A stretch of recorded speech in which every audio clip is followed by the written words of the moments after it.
Hello नमस्कार साथियों, welcome to royal study. दोस्तों आरआरबी टेक्नीशियन एग्जाम का नेक्स्ट एनालिसिस आपके लिए लेकर आ चुके हैं और आज ये 30 दिसंबर 2024 आज आपकी एग्जाम आखिरी है, यानी लास्ट एग्जाम है आपका, लास्ट डे आज एग्जाम का आपका। तो आज हम आपके लिए फर्स्ट और सेकंड दोनों जो शिफ्ट हैं इनका एक साथ एनालिसिस लेकर आ चुके हैं, है ना। दोनों शिफ्टों के क्वेश्चंस इस वीडियो में हम कवर आपको करवाएंगे। 100% ऑथेंटिक और रियल आंसर के साथ में हर एक क्वेश्चंस को कवर करेंगे। सो आप सभी से रिक्वेस्ट है कि पूरा वीडियो लास्ट तक आप जरूर से देखिएगा। क्लियर है। तो 30 दिसंबर 2024 फर्स्ट और सेकंड शिफ्ट का एनालिसिस है। पीडीएफ अगर आप चाहते हैं तो एप्लीकेशन को डाउनलोड कर लीजिएगा, टेलीग्राम चैनल ग्रुप को ज्वाइन कर लीजिएगा, डिस्क्रिप्शन में आपको लिंक मिल जाएगी। चलिए स्टार्ट करते हैं। देखिए पहला जो क्वेश्चन पूछा गया है ये सबसे पहले हम फर्स्ट शिफ्ट के कवर करेंगे, उसके बाद में सेकंड शिफ्ट की ओर आगे बढ़ेंगे। बट अभी आप सोच रहे हैं इस वीडियो को अभी स्किप करते तो बिल्कुल मत करिएगा, क्योंकि कुछ क्वेश्चंस ऐसे हैं फर्स्ट शिफ्ट में जो अभी तक आपको पता नहीं चले हैं। कुछ नए क्वेश्चंस ऑलरेडी हम लेकर आए हैं आपके लिए जो कि आपको अभी तक पता नहीं है, तो वो भी पता चलेंगे। तो आप इसको स्किप बिल्कुल भी ना करें, पूरा वीडियो लास्ट तक देखिए, काफ़ी सारी चीज़ें आपको पता चलने वाली है। तो चलिए पहले क्वेश्चन, जो पहला क्वेश्चन पूछा गया ये है, पहले एशियाई बौद्ध शिखर सम्मेलन 2024 की थीम क्या थी? तो एशिया को मजबूत बनाने में बुद्ध धम्म की भूमिका, ये इसकी थीम थी। किसकी? पहले एशियाई बौद्ध शिखर सम्मेलन 2024 की। याद रखिएगा, काफ़ी ज़्यादा इंपॉर्टेंट है। और ये कब आयोजित हुआ है? 5-6 नवंबर 2024 को नई दिल्ली में बेसिकली आयोजित किया गया है। इसकी थीम थी एशिया को मजबूत बनाने में बुद्ध धम्म की भूमिका। ये आपको स्पेशली याद भी रखना है। संस्कृति मंत्रालय, भारत सरकार और अंतर्राष्ट्रीय जो बौद्ध परिसंघ है इसने इस सम्मेलन का आयोजन किया था। चलिए आगे बढ़े, थोड़ी सी अपडेट दे दे। आरपीएफ कांस्टेबल के स्पेशल टेस्ट सीरीज है, अगर अभी तक आपने इनरोल नहीं किया तो गोल्डन अपॉर्चुनिटी आप सभी लोगों के लिए सिर्फ 79 रुपीज़ की प्राइस पर दी जा रही है। लिमिटेड टाइम है, इनरोल नहीं किया तो कर लीजिएगा। लेटेस्ट पैटर्न पर बेस्ड है। नंबर है, कोई डाउट है कुछ क्वेश्चन से कॉन्टैक्ट भी कर सकते हैं, डिस्क्रिप्शन में लिंक है। पेड कोर्स में जाकर चेकआउट कर लीजिएगा, एसएससी वगैरह और भी आपको काफ़ी सारी मिल जाएंगी। अगला जो क्वेश्चन पूछा गया ये प्लेनेट अर्थ पुरस्कार 2024 से सम्मानित किया गया है। तो डॉक्टर एस फेजी को सम्मानित किया गया है। डॉक्टर एस फेजी को साल 2024 का प्लेनेट अर्थ अवार्ड मिला है। यह जो अवार्ड है अलायंस ऑफ वर्ल्ड साइंटिस्ट देता है, और ये अवार्ड उन लोगों को दिया जाता है जो पृथ्वी पर जीवन के लिए काम करते हैं, है ना। तो इनको ये दिया गया डॉक्टर एस फेजी को। याद रखिएगा, काफ़ी ज़्यादा इंपॉर्टेंट है। नेक्स्ट है, प्रधानमंत्री विद्या लक्ष्मी योजना के तहत कितना जो ऋण है ये मिलता है? तो कितना ऋण मिलता है या ऋण कितना मिलता है? तो 10 लाख रुपए तक का जो ऋण है या प्रधानमंत्री विद्या लक्ष्मी योजना के तहत 10 लाख रुपए तक का ऋण जो है दिया जाता है। और ये 3% ब्याज पर अनुदान मिलता है। 8 लाख रुपए तक की सालाना वार्षिक आय वाले छात्रों को यह बेसिकली दिया जाता है ना। 4.5 लाख रुपए तक की सालाना पारिवारिक आय वाले छात्रों को व्यावसायिक और तकनीकी पाठ्यक्रम के लिए 7.5 लाख रुपए का ऋण दिया जाता है ना। राशि ब्याज सब्सिडी पर मिलती है। और वहीं 8 लाख रुपए तक की सालाना जो पारिवारिक आय है इस पर मिलते हैं 10 लाख रुपए। इस हिसाब से आप याद रखिएगा। अगला जो क्वेश्चन है ये पूछा गया, भारत के वर्तमान में जो रक्षा सचिव है, डिफेंस सेक्रेटरी ऑफ इंडिया, तो ये कौन है? तो इनका नाम है राजेश कुमार सिंह। याद रखिएगा, राजेश कुमार सिंह ये वर्तमान में कौन है? आईएएस है, और ये है वर्तमान में रक्षा सचिव। अगला जो क्वेश्चन है ये है, बायो सीएनजी संयंत्र वाली जो गौशाला है इसका उद्घाटन प्रधानमंत्री ने कहाँ पर किया है या कहाँ से किया है? तो मध्य प्रदेश के ग्वालियर के जो लाल टिपारा है यहाँ से किया है। अगर आपको स्टेट दिया था तो मध्य प्रदेश, डिस्ट्रिक्ट दिया था तो ग्वालियर, पर्टिकुलर लोकेशन आपसे पूछी थी, स्थान आपसे पूछा था, लाल टिपारा आपका हो जाएगा, है ना। तो बायो सीएनजी संयंत्र का वर्चुअल उद्घाटन किया नरेंद्र मोदी प्रधानमंत्री ने। मध्य प्रदेश में 685 करोड़ रुपए से की जो विभिन्न विकास परियोजनाएं उनका शुभारंभ किया गया। इस अवसर पर स्वच्छता दिवस मनाया गया। अगला जो क्वेश्चन है ये पूछा गया, पेरिस ओलंपिक के लिए IOA को BCCI ने कितनी राशि दी है? तो 8.5 करोड़ रुपए आपका करेक्ट आंसर हो जाएगा। 8.5 करोड़ रुपए ये बेसिकली दिए हैं। और भारतीय जो क्रिकेट टीम है इसने इसी साल जून में T20 वर्ल्ड कप 2024 खिताब जीता था। तब BCCI ने कितने रुपए दिए थे? सपोर्टिंग स्टाफ वगैरह सबको मिलाकर भारतीय क्रिकेट टीम को 125 करोड़ रुपए। और ये यहाँ पर जो है ओलंपिक के लिए IOA को 8.5 करोड़ रुपए बेसिकली BCCI ने दिए हैं। अगला जो क्वेश्चन पूछा गया है मोमेंटम से था, है ना। इसका फॉर्मूला आपसे पूछा गया था P = mv। तो ये कुछ इस तरीके का क्वेश्चन था, आप देख लीजिएगा थोड़ा सा।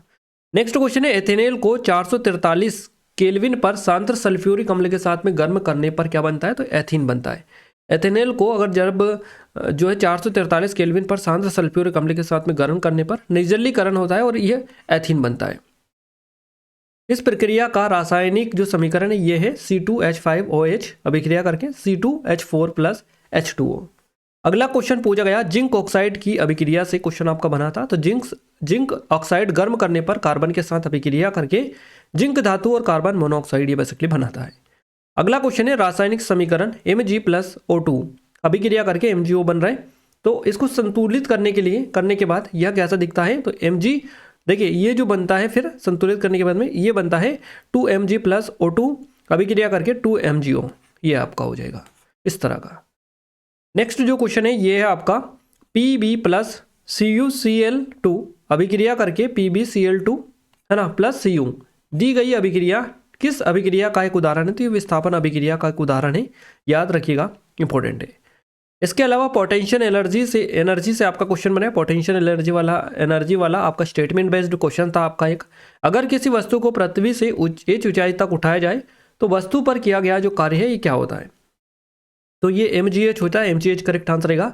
अगर किसी वस्तु को पृथ्वी से h ऊंचाई तक उठाया जाए तो वस्तु पर किया गया कार्य mgh होता है। जब किसी वस्तु को ऊपर उठाया जाता है तो उस पर किया गया कार्य वस्तु में स्थितिज ऊर्जा के रूप में इकट्ठा हो जाता है। इसके अलावा न्यूमेरिकल आया था आपका एक U = OV, इस टाइप का था कोई, आप देख लीजिएगा, जिनने दिया होगा उनको पता होगा। विखंडन किसमें होता है, ये क्वेश्चन बना है, हाइड्रा में होता है, spirogyra, amoeba, bacteria, protozoans, sponge, coral, एडेनिल और एनेलिड और फ्लेटवर्म, तो इन सभी में जो है विखंडन बेसिकली होता है, विखंडन की प्रोसेस इनमें होती है। इनमें से एक ऑप्शन आपको मिला होगा। अगला क्वेश्चन है निम्नलिखित में से किस जीव में पुनर्जनन देखा जाता है, तो ये फ्लेनेरिया होता है, प्लेनेरिया इसका नाम है, इसमें जो है पुनर्जनन बेसिकली देखा जाता है। अगला क्वेश्चन पूछा गया पादप कोशिकाएं अपना जो आकार है कैसे बदलती हैं, तो जल की मात्रा में परिवर्तन करके पादप कोशिकाएं अपनी आकृति बदल लेती हैं, है ना। पादप कोशिकाएं पानी की मात्रा में बदलाव करने के अपना जो आकार है बेसिकली बदल लेती है, तो यही क्वेश्चन में पूछा गया है। 1 किलोवाट में इसका कितना कन्वर्जन पूछा था, इस तरह से कोई क्वेश्चन था, ये एग्जैक्ट इसी तरह से हमें बताया था। पौधों में श्वसन से जुड़ा एक क्वेश्चन स्टेटमेंट बेस्ड क्वेश्चन आपसे पूछा गया था, तो पौधों में श्वसन के लिए जरूरी वायु को जड़ें कहाँ से अवशोषित करती हैं, इस टाइप का, है ना। तो ये क्वेश्चंस के कुछ टाइप है, आप देख लीजिएगा, इन्हीं में से आपका हो सकता है। अगला क्वेश्चन है पीओपी प्लास्टर ऑफ पेरिस में पानी के कितने अणु होते हैं, तो प्लास्टर ऑफ जो पेरिस है इसमें पानी के कितने अणु होते हैं, तो प्रति नमक अणु में आधा पानी का अणु बेसिकली होता है। प्लास्टर ऑफ पेरिस पीओपी में प्रति नमक अणु में आधा पानी का अणु होता है। रासायनिक रूप से कैल्शियम सल्फेट कहा जाता है, पीओपी सफेद जिप्सम होता है। अगला क्वेश्चन है कोशिका का पावर हाउस किसको कहा जाता है, तो ये माइटोकॉन्ड्रिया को कहा जाता है। माइटोकॉन्ड्रिया को कोशिका का पावर हाउस कहा जाता है, ऐसा इसलिए है क्योंकि यहाँ कोशिका में ऊर्जा का उत्पादन करता है। नेक्स्ट क्वेश्चन पूछा गया केंद्रक और फोकस को सीधी रेखा में विभाजित करें, इस तरह से क्वेश्चन था आपका। नेक्स्ट क्वेश्चन था हड्डियों को जोड़ होता है, दो हड्डियों के जोड़, बीच का जोड़, उसको क्या कहते हैं, या हड्डियों से हड्डियों के जोड़ को क्या कहा है, तो उसको टेंडन बोला जाता है। हड्डियों से हड्डियों को जोड़ना, दो या दो से ज़्यादा हड्डियों के जोड़ को क्या कहा जाता है, टेंडन, या फिर जोड़ भी है, आपको अब डिपेंड करता है कि ऑप्शंस में क्या मिला था। तो जोड़ जो है शरीर के कंकाल तंत्र का हिस्सा होता है। इसके अलावा नेक्स्ट है निम्न में से कौन फ्लोएम में मृत कोशिकाएं हैं, तो ये फ्लोएम रह से हो जाएंगे। राइजोपस द्वारा बने बीजाणु क्या कहलाते हैं, इसको क्लेमाइडो स्पोर्स कहा जाता है। दाब का जो एसआई मात्रक है ये पास हो जाएगा। कौन सा बीजाणु निर्माण के द्वारा प्रजनन करता है, तो ये कवक आपका करेक्ट आंसर यहाँ से होगा। क्लियर है, तो ये कुछ क्वेश्चंस थे। अभी हम आपको वीडियो को स्किप बिल्कुल भी करके नहीं जाना है, छोड़ के नहीं जाना है, क्योंकि अभी हम और भी क्वेश्चंस आपको कवर करवाएंगे, है ना। तो अभी तो आधे क्वेश्चंस कवर हुए हैं, आधे हम और कवर करेंगे। ये आरपीएफ कांस्टेबल की स्पेशल टेस्ट सीरीज है, सिर्फ 79 रुपीज़ में दी जा रही है, लिमिटेड टाइम है। एनरोल नहीं किया तो कॉलेज का डेमो चेकआउट कर सकते हैं, एप्लीकेशन पर है। 500 से अधिक टेस्ट यहाँ पर आपको मिल रहा है, लेटेस्ट पैटर्न पर बेस्ड है। नंबर है, कोई डाउट है कुछ क्वेरी से कॉन्टैक्ट भी कर सकते हैं। आपकी एग्जाम में काफ़ी कम टाइम बचा हुआ है गाइस, तो एग्जाम स्ट्रेटेजी से इसको बनाया गया है, काफ़ी ज़्यादा इंपॉर्टेंट है। आप एक बार डेमो जरूर तो चेकआउट करिएगा, आपको समझ में आ जाएगा। तो लिंक डिस्क्रिप्शन में, और पेड कोर्स में जाकर चेकआउट करेंगे तो और अधिक आपको चीज़ें समझ में आएंगी और व्यवस्थित तरीके से आप चेकआउट भी कर सकते हैं। ये एसएससी डीडी की भी सेम 79 की प्राइस में दी जा रही है। 500 से अधिक टेस्ट है, डेमो डाला है एप्लीकेशन पर जो कि फ्री है। नए पैटर्न पर बेस्ड है, पूरा लेटेस्ट पैटर्न है। और नंबर है, कोई डाउट है कुछ क्वेरी तो कॉन्टैक्ट भी कर सकते हैं, डिस्क्रिप्शन में लिंक के जाकर चेकआउट कर लीजिएगा। ये एमपीएसआई के लिए स्पेशल है, इसकी भी लिंक डिस्क्रिप्शन में मिल जाएगी। चलिए अगला जो क्वेश्चन है ये आपसे पूछा गया है दूरसंचार विभाग के। देखिए दूरसंचार विभाग के, और ये जो क्वेश्चन स्टार्ट हो रहे हैं ये बेसिकली आपके कौन से शिफ्ट है, थर्ड शिफ्ट, सेकंड शिफ्ट के स्टार्ट हो रहे हैं यहाँ से। तो दूरसंचार विभाग के सी डॉट के साथ कौन ग्रामीण इलाकों में 5G कनेक्टिविटी के लिए मिलीमीटर वेव ट्रांसीवर, है ना, ये विकसित कर रहा है। तो ये IIT रुड़की कर रहा है। IIT बेसिकली आपसे पूछी गई थी, तो IIT रुड़की और दूरसंचार विभाग के सी डॉट ये दोनों मिलकर जो है ग्रामीण इलाकों में 5G कनेक्टिविटी के लिए मिलीमीटर वेव ट्रांसीवर विकसित करने जा रहे हैं, तो आपको याद रखना है। अगला क्वेश्चन पूछा है, एक क्वेश्चन इस तरह से था, दो क्वेश्चन थे बेसिकली किले टाइप से, तो दोनों हमें मिल चुके हैं। पहला था राजगढ़ किले, यानी राजगढ़ जो फोर्ट है जो कि महाराष्ट्र में आता है, तो इसके संदर्भ में निम्नलिखित में से कौन सा कथन सही है ना? तो इनमें से कौन सा सही है? इनमें से कथन 1 और 2 दोनों सही है। यह शिवाजी के पोषित थे और इसको पुरातात्विक स्थल में शामिल किया गया है। ये गंधारी और कवि नदी के बीच पत्थर दुर्ग में स्थित है, ये पॉइंट गलत हो जाएगा, दोनों सही है आपका। महाराष्ट्र के राजगढ़ जो है, महाराष्ट्र के राजगढ़ किले के संदर्भ में दिए गए कथनों का विश्लेषण, तो यहाँ पर जो है ये आपके दोनों पॉइंट सही है। इस हिसाब से आप थोड़ा सा अगर पढ़ना चाहे तो पढ़ लीजिएगा पॉज करके, है ना। बाकी ये जो है गंधारी और कवि नदियों से संबंधित बता रहा था, तो ये इससे रिलेटेड नहीं है, इसलिए गलत था। अगला क्वेश्चन है, निम्नलिखित में से कौन सा विकल्प 12वें पुरातात्विक स्थलों की सूची में शामिल नहीं किया गया? तो ये महसाना का जो किला है ये शामिल नहीं किया गया। महसाना का किला 12वें पुरातात्विक स्थलों की सूची में शामिल नहीं किया गया, तो आपका महसाना का किला करेक्ट आंसर हो जाएगा। राजगढ़ का किला भी ऑप्शन में दे रखा था, वो शामिल था, ये नहीं था, तो ये करेक्ट आंसर रहेगा। अगला क्वेश्चन है, एक कोशिकी से है ना, तो कवक क्या है? तो कवक जो है ये एक कोशिक, कुछ कवक एक कोशिकी और कुछ जो कवक है कुछ बहुकोशिकी है ना। तो यूनिसेल्युलर और मल्टी सेल्युलर ये बेसिकली होते हैं।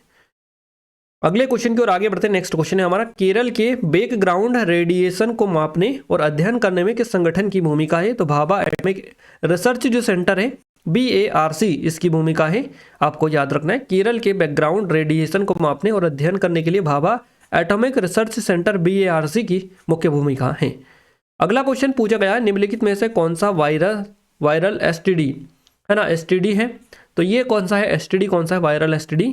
तो ये है आपका पहला और दूसरा, है ना। और कोई नाम उनको एग्जैक्ट याद नहीं रहा था, वो बता रहे थे किस टाइप से कोई था, HPV, तो ये HPV और HIV दोनों ही आपका करेक्ट आंसर रहेगा, है ना। ह्यूमन इम्यून डेफिशिएंसी वायरस ये है बेसिकली, तो याद रखना है आपको, ये एक वायरल संक्रमण है जो इम्यून सिस्टम को कमजोर करता है, और ये एक प्रमुख वायरल STD है। और ये भी आपका HPV इस तरह से था, तो ये आपका ये भी है। अगला क्वेश्चन है, ग्रामीण भारत में स्टेम शिक्षा को बढ़ावा देने के लिए रोहिणी नैयर जो पुरस्कार है 2024 से किस राज्य के अनिल प्रधान को सम्मानित किया गया? तो ये ओडिशा के अनिल प्रधान। इनसे कल भी आपका क्वेश्चन बना था, कल हमने पूरी डिटेल कवर करवा दी। जिन लोगों ने देखा था हमारा एनालिसिस, 100% गारंटी के साथ कह सकते हैं कि पूरा सही करके आए होंगे। एक सिंगल क्वेश्चन जो पढ़ाया है उससे गलत आपने नहीं किया होगा, है ना। हमने आपको सारी चीज़ें बता दी थी, किस लिए मिला है, कहाँ के है ये, किनको मिला है। तो अनिल प्रधान है ये, और ओडिशा के रहने वाले हैं, इनको बेसिकली दिया गया है, और इंजीनियर ये हैं। तो रोहिणी नैयर पुरस्कार 2024 से ओडिशा के इंजीनियर अनिल प्रधान को ग्रामीण भारत में स्टेम शिक्षा जो है इसको बढ़ावा देने के लिए सम्मानित किया गया है। अगला क्वेश्चन पूछा गया, विद्युत क्षेत्र और विद्युत चुंबकीय क्षेत्र के बीच का कोण कितना है? 90 डिग्री। अगर एक रोम्बस में किसी एक साइड का कोण 42 डिग्री है, तो सामने का जो कोण है क्या होगा? इस तरह से क्वेश्चन था आपका एक। जब calcium hydroxide CaOH2 chlorine gas Cl2 है ना, इसके साथ प्रतिक्रिया करता है, तो ये क्या बनता है? ये ब्लीचिंग पाउडर, है ना, CaCOL2। तो ये आपका करेक्ट आंसर हो जाएगा यहाँ पर। अगला क्वेश्चन है, हाइड्रा में कली का जो विकास है कैसे होता है? हाइड्रा में एक कली एक स्थान पर लगातार कोशिका विभाजन के कारण एक वृद्धि के रूप में विकसित होती है। ये कलियां जो है छोटे छोटे लक्षणों में विकसित होती है, और जब पूरी तरह से विकसित हो जाती है तो वे मूल शरीर से अलग हो जाती है और नए स्वतंत्र व्यक्ति बेसिकली ये बन जाती है। अगला क्वेश्चन पूछा गया, अवतल दर्पण का फोकस दर्पण के सामने होता है।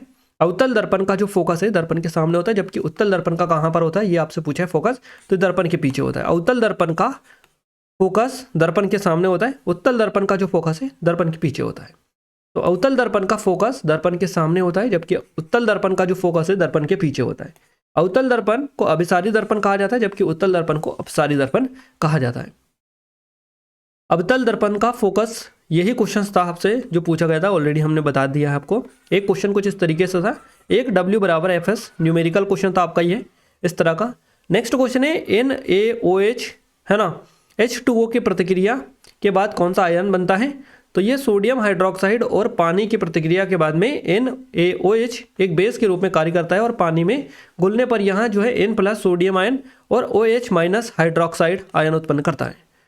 इसके अलावा एक क्वेश्चन कुछ इस तरीके से था, अमोनिया NH3 का अनुभार कितना है? तो ये 17 हो जाएगा। केल्विन पैमाने पर बल्ब का गलनांक कितना होता है? तो ये होता है 273 केल्विन। इसके अलावा कुछ HIV से था जो कि ऑलरेडी हम आपको बता चुके हैं। ये कुछ इस तरीके से था एक क्वेश्चन, असुरक्षित यौन संबंध बनाने से क्या हो सकता है, तो ये मानव इम्यूनोडेफिशिएंसी वायरस यानी कि HIV ये हो सकता है ना। HIV इसका फुल फॉर्म है मानव इम्यूनोडेफिशिएंसी वायरस। इसके अलावा प्रजनन से रिलेटेड, रिप्रोडक्शन से रिलेटेड 2 से 3 क्वेश्चन आपके सीधे बने है ना। भारतीय भाला फेंक खिलाड़ी है किशोर जेना, किस राज्य के हैं ये आपसे पूछा गया, तो ये ओडिशा राज्य से संबंध रखते हैं। तो ये सारे क्वेश्चंस थे जो आज आपकी सेकेंड और थर्ड आज आपके फर्स्ट और सेकेंड शिफ्ट में पूछे गए हैं। तो हमने दोनों आपको कवर करवा दिया, फर्स्ट और सेकेंड का एक साथ, और काफ़ी अच्छे तरीके से कवर करवाया है। क्लियर है, आई थिंक आपको पूरी चीज़ें क्लियर हो चुकी होगी। कुछ क्वेश्चंस और आपके जो रह गए थे वो अगर आपको पता है तो कमेंट में कमेंट कर दीजिएगा, बाकी लोगों को भी पता चल पाए। बाकी यही क्वेश्चंस थे जो आपके एग्जाम में आज पूछे गए। 100% एक्यूरेट चीज़ें हम आपको बताते हैं, आपको बताइए 100% ऑथेंटिक आंसर के साथ में। क्लियर है, ये हमारी RPF कांस्टेबल की स्पेशल टेस्ट सीरीज है। थर्ड शिफ्ट वाले देख रहे हैं तो आप सभी से रिक्वेस्ट है कि गाइस थर्ड शिफ्ट का आप सभी लोग जो है एक साथ क्वेश्चन सभी सेंड कर दीजिएगा, जितने भी क्वेश्चन है सारे के सारे एक साथ सेंड कर दीजिएगा, ताकि हम आपको एक ही बार में सारे कवर करवा पाए। क्योंकि अब आपका नेक्स्ट शिफ्ट में कोई एग्जाम नहीं है, इसलिए ऐसी कोई दिक्कत ही नहीं है, सारे क्वेश्चन आप सेंड कर सकते हैं, कोई दिक्कत नहीं होगी, है ना। तो RPF कांस्टेबल की ये टेस्ट सीरीज है सिर्फ 79 में, 500 से अधिक टेस्ट है। यहाँ पर डेमो डिस्क्रिप्शन में डला है, जाकर चेकआउट कर सकते हैं। लेटेस्ट पैटर्न पर बेस्ड है, ऑलरेडी इनके बारे में बता ही चुके हैं आपको दोनों के बारे में। तो काफ़ी अच्छे स्पेशल ऑफर है सिर्फ 79 में, है ना। तो लिंक डिस्क्रिप्शन में जाकर चेकआउट भी आप कर सकते हैं। इन वीडियो की PDF के लिए एप्लीकेशन को टेलीग्राम को ज्वाइन कर लीजिएगा, दोनों की लिंक आपको इस वीडियो को डिस्क्रिप्शन में मिल जाएगी। वीडियो को लाइक, चैनल को सब्सक्राइब नहीं किया सब्सक्राइब करके बेल आइकन को ऑल पर सेलेक्ट कर दीजिएगा, ताकि जो भी नया वीडियो है सबसे पहले आप सभी के पास में पहुंच पाए। तो मिलते हैं हमारे नेक्स्ट स्टडी वीडियो में, तब तक के लिए जय हिंद, वंदे मातरम।